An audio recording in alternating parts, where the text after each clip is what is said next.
Greetings and thank you for your presence. Today I stand before you to put on display a brief overview of my research report. This slideshow contains some of the research findings I acquired with the intention of satisfying the question which necessitated my investigations. I would like to present to you the results of the efforts I made towards providing an appropriately expansive answer to the question: in what ways have countercultural movements influenced design and fashion?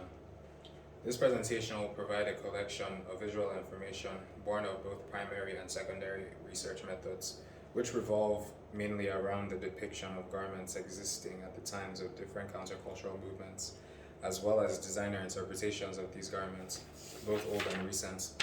To begin, I would like to address the 1960s hippie movement.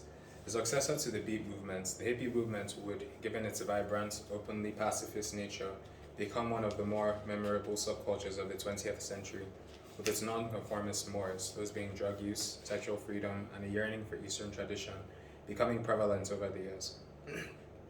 The hippie mode of dressing evoked a sense of vagrancy and a distance from mainstream society. In sum, its constituent garments including granny dresses, tunics, and tie-dye shirts.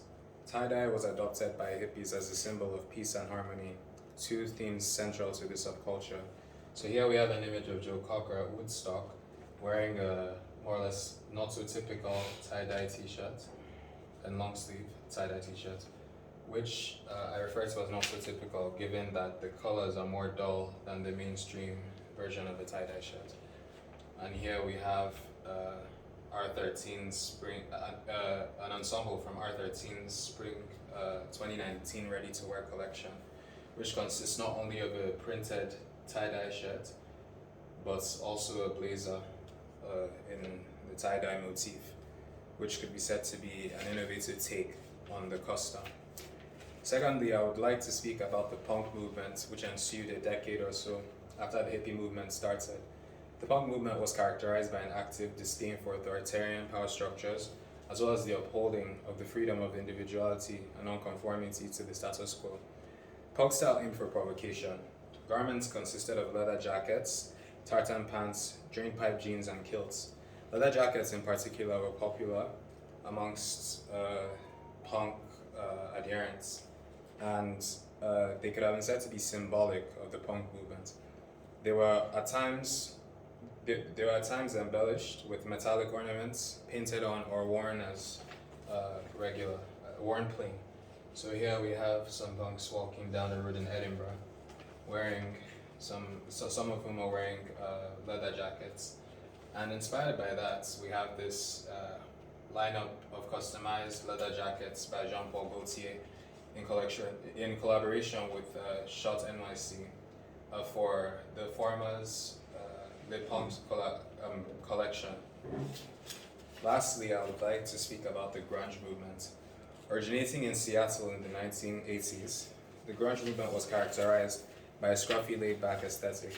Non-fashion was the motive regarding the grunge style, hence everyday clothing items were adopted as constituents of a typical grunge wardrobe. In particular, garments that pertained to this counterculture included flannel shirts, t-shirts which were often oversized, cardigans, and jeans deliberately ripped at the knee.